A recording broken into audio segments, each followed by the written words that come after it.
ಇನ್ನು ಬೆಂಗಳೂರಿಗೆ ಪ್ರಧಾನಿ ನರೇಂದ್ರ ಮೋದಿ ಎಂಟ್ರಿ ಕೊಡ್ತಾ ಇದ್ದಾರೆ. ಹೈ ಅಲರ್ಟ್ ಘೋಷಣೆ ಮಾಡಲಾಗಿದೆ. ಸಮಾವೇಶ ನಡೆಯುವ ಪ್ಯಾಲೇಸ್ ಗ್ರೌಂಡ್ನ ಬಳಿ ಭದ್ರತೆಯನ್ನು ಹೆಚ್ಚು ಮಾಡಲಾಗಿದೆ. ಪ್ರಧಾನಿಗಳು ಬರ್ತಾರೆ ಅಂತ ಹೇಳಿದ ತಕ್ಷಣನೇ ಅಲ್ಲಿ ಭದ್ರತೆ ಇದ್ದೇ ಇರುತ್ತೆ. ಹಾಗಾಗಿ ಇವತ್ತು ಬೆಂಗಳೂರಿಗೆ ಪ್ರಧಾನಿ ಮೋದಿ ಎಂಟ್ರಿ ಕೊಡ್ತಾ ಇದ್ದಾರೆ. ಹಾಗಾಗಿ ಹೈ ಅಲರ್ಟ್ ಘೋಷಣೆ ಮಾಡಲಾಗಿದೆ. ಸಮಾವೇಶ ನಡೆಯುವಂತಹ ಪ್ಯಾಲೇಸ್ ಗ್ರೌಂಡ್ನ ಬಳಿ ಬಿಗಿ ಭದ್ರತೆಯನ್ನು ನಿಯೋಜನೆ ಮಾಡಲಾಗಿದೆ. 4 ಡಿಸಿಪಿಗಳು, ಎಸಿಪಿ, ಇನ್ಸ್ಪೆಕ್ಟರ್ಗಳು, ಸಬ್ ಇನ್ಸ್ಪೆಕ್ಟರ್ಗಳು ಸೇರಿ ಬಹಳ ಬಿಗಿ ಭದ್ರತೆಯನ್ನು ವಹಿಸಲಾಗಿದೆ. ಭದ್ರತೆಗಾಗಿ ಒಟ್ಟು 2,000ಕ್ಕೂ ಹೆಚ್ಚು ಪೊಲೀಸರು 2,000ಕ್ಕೂ ಹೆಚ್ಚು ಪೊಲೀಸರು ಮಧ್ಯಾಹ್ನ 1 ಗಂಟೆಯ ಬಳಿಕ ಅರಮನೆ ಮೈದಾನ, ಹೆಲಿಪ್ಯಾಡು, ಅದರ ಜೊತೆಗೆ ಮೇಕ್ರಿ ಸರ್ಕಲ್ಲು, ಬಳ್ಳಾರಿ ರಸ್ತೆ ಬಂದ್ ಆಗ್ತಾ ಇದೆ ಭದ್ರತೆಗೋಸ್ಕರ. ಇದನ್ನು ನಾವು ತಿಳ್ಕೊಳ್ಳೇಬೇಕು. ಯಾಕಂದ್ರೆ ಆ ಕಡೆ ಓಡಾಡುವಂಥವ್ರು ಇಲ್ಲಿ ರೋಡ್ ಬಂದ್ ಆಗಿರುತ್ತೆ. ಬೆಂಗಳೂರಿಗೆ ಪ್ರಧಾನಿ ಮೋದಿ ಎಂಟ್ರಿ ಕೊಡ್ತಾ ಇದ್ದಾರೆ. ಯಾವೆಲ್ಲ ಬದಲಿ ರೂಟ್ಗಳಿದಾವೆ ಅದನ್ನು ಕೂಡ ನೋಡ್ಬೇಕು ನಾವು.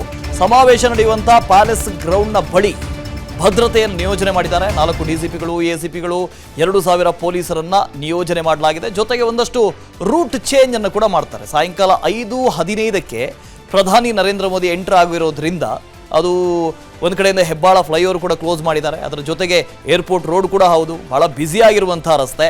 ಈ ಸಂದರ್ಭದಲ್ಲಿ ಮೇಕ್ರಿ ಸರ್ಕಲ್ ಆಗಿರ್ಬೋದು, ಆ ಕಡೆ ಈ ಕಡೆ ಇರುವಂಥ ಒಂದಷ್ಟು ಸರ್ಕಲ್ಗಳು ಅವುಗಳನ್ನು ಕೂಡ ಕ್ಲೋಸ್ ಮಾಡುವಂಥ ಸನ್ನಿವೇಶ ಎದುರಾಗಬಹುದು. ಅದರ ಜೊತೆಗೆ ರೋಡ್ ಡೈವರ್ಷನ್ ಅನ್ನು ಕೂಡ ಮಾಡ್ತಾರೆ. ಆ ಬದಲಿ ರೂಟ್ನ ವ್ಯವಸ್ಥೆಯನ್ನು ಕೂಡ ಈಗಾಗಲೇ ಮಾಡಲಾಗಿದೆ. ಇನ್ನು ಪ್ರಧಾನಿ ಮೋದಿ ಎಂಟ್ರಿ ಕೊಡ್ತಾ ಇದ್ದಾರೆ. ಬೆಂಗಳೂರಿನಲ್ಲಿ ರೂಟ್ ಚೇಂಜ್ ಮಾಡಲಾಗಿದೆ. ಒಂದಷ್ಟು ಡೈವರ್ಷನ್ಗಳಿದಾವೆ. ನಾನು ಹೇಳಿದ್ನಲ್ಲ, ಪ್ರಧಾನಿಗಳು ಆಗಮಿಸ್ತಾ ಇದ್ದಾರೆ ಅಂತ ಹೇಳಿದ ತಕ್ಷಣವೇ ಒಂದಷ್ಟು ರಸ್ತೆಗಳನ್ನು ಬದಲಾವಣೆ ಮಾಡ್ತಾರೆ, ಅಲ್ಲಿ ಬ್ಯಾರಿಕೇಡ್ಗಳನ್ನು ಹಾಕ್ತಾರೆ, ಬೇರೆ ಕಡೆಗೆ ಡೈವರ್ಟ್ ಮಾಡ್ತಾರೆ. ಅದೇ ಥರ ಪ್ರಧಾನಿ ಮೋದಿ ಎಂಟ್ರಿ ಆಗ್ತಾ ಇದ್ದಾರೆ. ಬೆಂಗಳೂರಿನಲ್ಲಿ ರೂಟ್ ಚೇಂಜ್, ರೂಟ್ ಡೈವರ್ಷನ್ಸ್, ಪರ್ಯಾಯ ಮಾರ್ಗವನ್ನು ಬಳಸಿ ಅಂತ ಸವಾರರಿಗೆ ಸೂಚನೆಯನ್ನು ಕೊಟ್ಟಿದ್ದಾರೆ ಪೊಲೀಸರು. ಮಧ್ಯಾಹ್ನ 1 ಗಂಟೆಯಿಂದ ಸಂಜೆ 7 ಗಂಟೆಯವರೆಗೆ ಮಾರ್ಗ ಬದಲಾವಣೆ ಇರುತ್ತೆ. ಬದಲಿ ಮಾರ್ಗದ ವ್ಯವಸ್ಥೆ. ಪ್ಯಾಲೇಸ್ ರಸ್ತೆ, ಜಯಮಹಲ್ ರಸ್ತೆ, ರಮಣ ಮಹರ್ಷಿ ರಸ್ತೆ, ಮೌಂಟ್ ಕಾಮಲ್, ಜಯರಾಮ್ ರಸ್ತೆ, ಸಿ.ವಿ. ರಾಮನ್ ರಸ್ತೆ, ನೋಡಿ ಎಲ್ಲ ರಸ್ತೆಗಳು ಕ್ಲೋಸ್ ಆಗಿರ್ತವೆ. ನಂದಿದುರ್ಗ ರಸ್ತೆ, ಮೇಕ್ರಿ ಸರ್ಕಲ್ಲು, ವಸಂತ ನಗರ, ಬಳ್ಳಾರಿ ರೋಡು ಇವೆಲ್ಲನೂ ಕ್ಲೋಸ್ ಆಗಿರ್ತವೆ. ತರಳಬಾಳು ರಸ್ತೆ ಬದಲಿಗೆ ಪರ್ಯಾಯ ಮಾರ್ಗವನ್ನು ನೀವು ಬಳಸ್ಕೊಳ್ಬೇಕಾಗತ್ತೆ.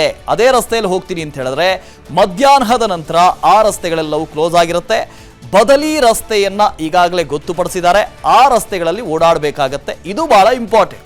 ಪ್ರಧಾನಿಗಳು ಬರ್ತಾರೆ, ಅವರು ಪ್ರಚಾರ ಮಾಡ್ತಾರೆ, ಇದೆಲ್ಲವೂ ಒಂದು ಬದಿಗಿದ್ರೆ ಮೊದಲೇ ಟ್ರಾಫಿಕ್ನ ಕಿರಿಕಿರಿ, ಅದರ ಮಧ್ಯ ಮಳೆ ಬರುವಂಥ ಸಂದರ್ಭವೂ ಕೂಡ ಇದೆ ಸಾಯಂಕಾಲದ ಹೊತ್ತಿಗೆ. ಹಾಗಾಗಿ ಈ ಬದಲಿ ರಸ್ತೆಗಳನ್ನು ನೀವು ಬಳಸ್ಕೊಳ್ಬೇಕು. ಈ ಎಲ್ಲ ಹೇಳಿದಂಥ ರಸ್ತೆಗಳು ಇವತ್ತು ಇರೋದಿಲ್ಲ, ಕ್ಲೋಸ್ ಆಗ್ತವೆ. ಮಧ್ಯಾಹ್ನದವರೆಗೆ ಮಾತ್ರ ಇರುತ್ತೆ. ನೀವು ಅಂತಾರಾಷ್ಟ್ರೀಯ ವಿಮಾನ ನಿಲ್ದಾಣಕ್ಕೆ ಹೋಗೋದಾದರೆ, ಏರ್ಪೋರ್ಟ್ಗೆ ಹೋಗೋದಾದರೆ, ಆ ಏರ್ಪೋರ್ಟ್ನ ಆಲ್ಮೋಸ್ಟ್ ಆಲ್ ಎಲ್ಲ ರಸ್ತೆಗಳು ಕ್ಲೋಸ್ ಆಗಿರ್ತವೆ. ಹಾಗಾಗಿ ಬದಲಿ ರಸ್ತೆಯನ್ನು ಬಳಸಿ.